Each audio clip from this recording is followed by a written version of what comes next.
तो जैसा मैं प्रकृति का वर्णन कर रहा था, प्रकृति में जो 5 देवियों का वास मैंने तुम्हें बताया, लक्ष्मी, सरस्वती, गौरी, दुर्गा और राधा। तो मैं 2 देवियों का वर्णन कर चुका, लक्ष्मी और सरस्वती। अब सुनो अन्य देवियों का वर्णन। इनके सिवा कुछ अन्य देवी भी हैं। आगम शास्त्र के अनुसार उनका वर्णन करता हूँ, सुनो। वे चारों वर्णों की माता है। छंद और वेद उन्हीं से उत्पन्न हुए। बुद्धिमान नारद संध्या वंदन के मंत्र और तंत्र का निर्माण उन्हीं पर निर्भर है। द्विजातीय वर्णों के लिए उन्होंने अपना वह रूप धारण किया है। वे जप रूपा, तपस्विनी, ब्रह्मतेज से संपन्न तथा सर्व संस्कारमयी हैं।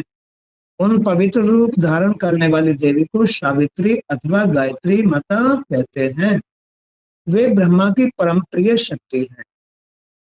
तीर्थ अपनी शुद्धि के लिए उनके स्पर्श की कामना करते हैं। शुद्ध स्फटिक मणिक के समान उनकी स्वच्छ कांति है। वे शुद्ध सत्व में विग्रह से शोभा पाती हैं। उनका रूप परम आनंदमय है। उनका सर्वोत्कृष्ट रूप सदा बना रहता है। वे परब्रह्म स्वरूपा है। मोक्ष प्रदान करना उनका स्वाभाविक गुण है। वे ब्रह्म तेज से संपन्न परम शक्ति हैं। उन्हें शक्ति की अधिष्ठात्री माना जाता है। उनके चरण की धूलि संपूर्ण जगत को पवित्र कर देती है। कौन? सावित्री देवी, जो ब्रह्मा की शक्ति है। नारद इन चौथी देवी का प्रसंग सुना चुका। अब तो मैं 5वीं देवी का चरित्र सुनाता हूँ। ये परमात्मा श्री कृष्ण को प्राणों से भी बढ़कर प्रिय है। संपूर्ण देवियों की अपेक्षा इनमें सुंदरता अधिक है। इनमें सभी सद्गुण सदा विद्यमान। ये परम सौभाग्यवती है। इन्हें अनुपम गौरव प्राप्त है। पर ब्रह्म का वामांग ही इनका स्वरूप है। ये ब्रह्म के समान ही गुण और तेज से संपन्न है। इन्हें परावरा, सारभूता, परमाद्धा, सनातनी, परमानंद रूपा, धन्य, मान्य और पूज्य कहा जाता है। ये नित्य निकुंजेश्वरी, रास क्रीड़ा की अधिष्ठात्री देवी। परमात्मा श्री कृष्ण के रास मंडल में इनका आविर्भाव हुआ है। इनके विराजने से रास मंडल की विचित्र शोभा होती है। गौलोक धाम में रहने वाली ये देवी रासेश्वरी एवं सुशिका नाम से प्रसिद्ध है। रास मंडल में पधारे रहना इन्हें बहुत प्रिय है। ये गोपी के वेश में विराजती है। ये परम आह्लाद रूप स्वरूपणी है। इनका विग्रह संतोष और हर्ष से परिपूर्ण है।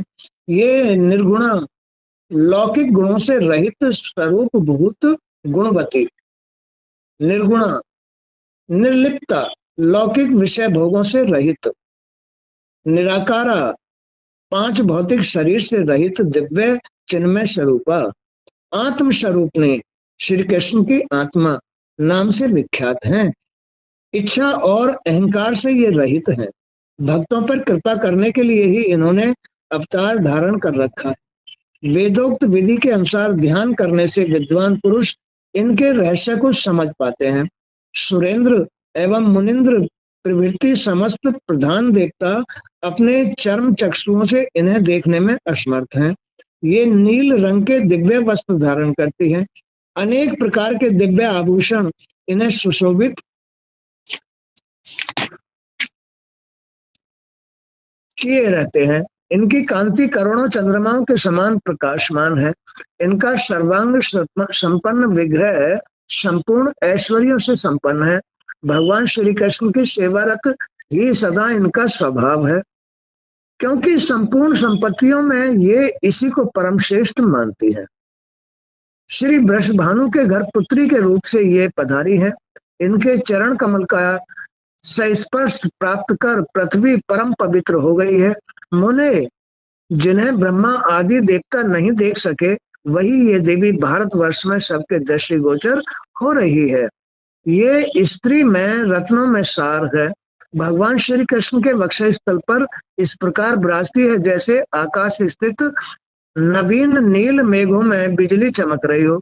इन्हें पाने के लिए ब्रह्मा ने 60,000 वर्षों तक तपस्या की है। उनकी तपस्या का उद्देश्य यही था कि इनके चरण कमल के नख के दर्शन सुलभ हो जाएं, जिससे मैं परम पवित्र बन जाऊं। परंतु स्वप्न में भी वे इस भगवती के दर्शन प्राप्त नहीं कर सके, फिर प्रत्यक्ष की तो बात ही क्या है। उसी तप के प्रभाव से ये देवी वृंदावन में भगवान के सामने प्रकट हुई है। धराधाम पर इनका पधारना हुआ है। यही पांचवी देवी भगवती राधा के नाम से प्रसिद्ध है। राधा यानी शरीर के अंदर जो प्राण है, इनके दर्शन हर आदमी नहीं कर सकता, केवल परमात्मा की अर्धांगिनी है ये प्राण। भगवान को ये प्राण बड़े प्रिय है, राधा बड़ी प्रिय है। इस धरती की शोभा बढ़ाने के लिए ये प्राण प्रकट हुए हैं। धरती क्या है? ये शरीर। इस धरती की शोभा बढ़ाने के लिए ये प्राण प्रकट हुए हैं। इन प्रकृति देवी के अंश कला, कलांश और कला अंश भेद से अनेक रूप हैं। प्रत्येक विश्व में संपूर्ण स्त्रियां इन्हीं की रूप मानी जाती हैं। संपूर्ण स्त्रियां इन्हीं की रूप मानी जाती हैं। यही पार ब्रह्म परमेश्वरी है राधा। प्रत्येक प्रत्येक विश्व में संपूर्ण स्त्रियां इन्हीं की रूप मानी जाती हैं। ये 5 देवियां परिपूर्णतम हैं।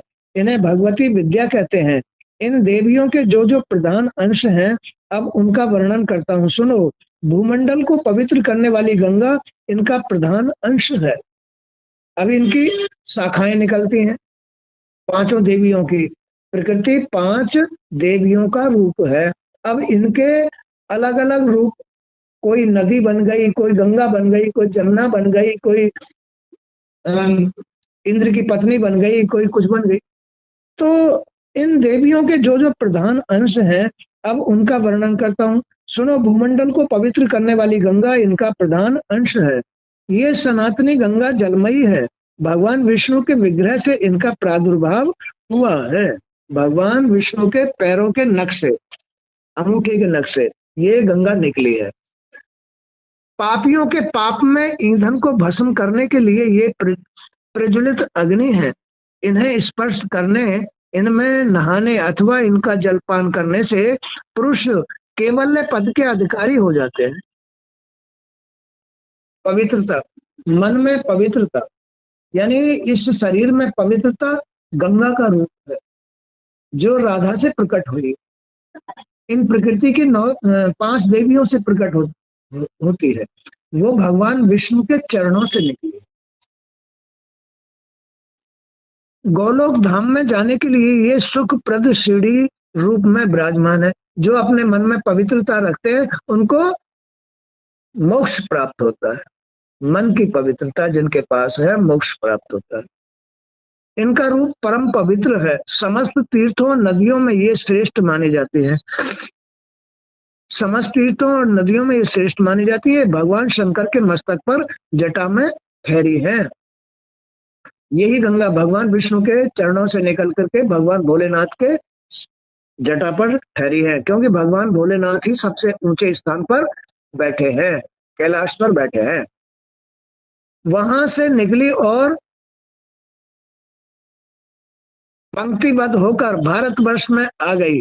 तपस्वी जन अपनी तपस्या में सफलता प्राप्त कर सके, एतदर्थ शीघ्र ही इनका पधारना हो गया। इनका शुद्ध एवं सत्व रूप चंद्रमा श्वेत कमल या दूध के समान स्वच्छ है।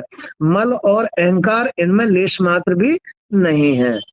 ये परम साध्वी गंगा भगवान नारायण को बहुत प्रिय है। नारायण, सत्य नारायण, जो शरीर के अंदर सत्य है ना, उनको पवित्रता बहुत पसंद है। पवित्रता गंगा मैया। और लोग बाग मन को जो है ना टट्टी के समान लिए घूमते रहते, मन को गंदा करके घूमते रहते। बताओ भगवान उनको कैसे मिलेगा, कैसे उनके पास सत्य आएगा। श्री तुलसी को अब देखो, इन राधा का ही एक रूप तो गंगा बता दिया, दूसरा तुलसी, ये सब राधा के ही रूप है। श्री तुलसी को प्रकृति देवी का प्रधान अंश माना जाता है। प्रकृति का तुलसी लक्ष्मी है, लक्ष्मी का अवतार है तुलसी, जो हम अपने घर में रखते हैं, इसलिए तुलसी की पूजा होती है। ये विष्णु प्रिया है, विष्णु को विभूषित किए रहना इनका स्वाभाविक गुण है। भगवान विष्णु के चरण में ये सदा विराजमान रहती है। मुने तपस्या, संकल्प और पूजा आदि सभी शुभ कर्म इन्हीं से संपन्न होते हैं। पुष्पों में ये मुख्य मानी जाती है। ये परम पवित्र एवं पुण्य प्रदा है। अपने दर्शन और स्पर्श मात्र से तुरंत मनुष्यों को परम धाम के अधिकारी बना देती है। ये तुलसी माता, रोज दर्शन करने चाहिए, इन्हें स्वच्छ स्थान पर रखना चाहिए, इनके पास कभी जूते चप्पल नहीं उतारने चाहिए। इनके जहां ये हो वहां नित्य सफाई होनी चाहिए, झाड़ू लगनी चाहिए, पोंछा लगना चाहिए, रोज इनको जल अर्पण करना चाहिए, रोज इनको स्नान कराना चाहिए, तब इनके पुण्य से आदमी मोक्ष प्राप्त कर जाता है। पापमयी सूखी लकड़ी को जलाने के लिए, पापमयी सूखी लकड़ी, ये शरीर है ना, ये पाप में एक लकड़ी के समान, सूखी लकड़ी के समान है। इसमें सत्य नहीं है, ये तो सूखी लकड़ी के समान है। तो पापमयी सूखी लकड़ी को जलाने के लिए प्रज्वलित अग्नि के समान रूप धारण करके ये कली में पधारी है। इन देवी तुलसी के चरण कमल का स्पर्श होते ही पृथ्वी परम पावन बन जाती है। पृथ्वी इनके चरण यानी इनकी सेवा करने मात्र से ही ये जो मन है ना, ये पवित्र हो जाता है। ना आदमियों को ज्ञान, ना स्त्रियों को ज्ञान, सूखी लकड़ी के समान अपना जीवन तय कर रहे हैं, सूखी लकड़ी के समान। तीर्थ स्वयं पवित्र होने के लिए इनका दर्शन एवं स्पर्श करना चाहते हैं। इनके अभाव में अखिल जगत के संपूर्ण कर्म, इनके अभाव में जिनके घर में तुलसी नहीं होती, उनके घर में कितने पुण्य होते रहो, सब व्यर्थ है। जिनके घर में तुलसी नहीं है, जिनके घर में माँ लक्ष्मी नहीं है, जिनके, ये लक्ष्मी का ही तो अवतार है तुलसी, तो जिनके घर में तुलसी नहीं है उनके घर में पुण्य व्यर्थ निष्फल होते रहते हैं। इनकी कृपा से मुमुक्ष जन मुक्त हो जाते हैं।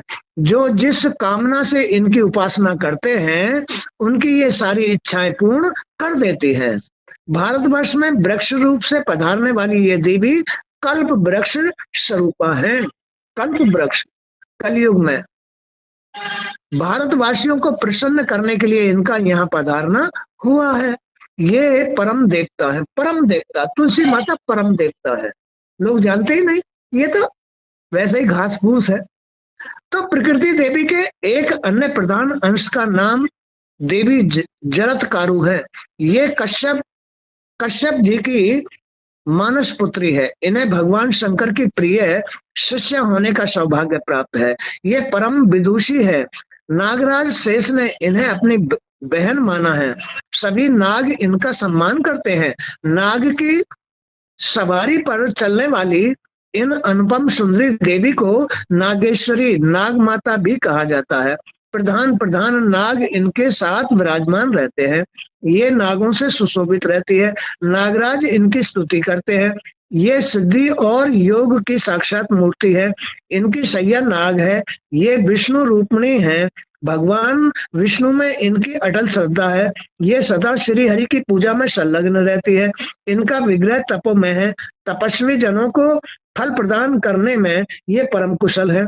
ये स्वयं भी तपस्या करती है। इन्होंने देवताओं के वर्ष से 3 लाख वर्ष तक भगवान श्री हरि की तपस्या की। भारतवर्ष में जितने तपस्वी और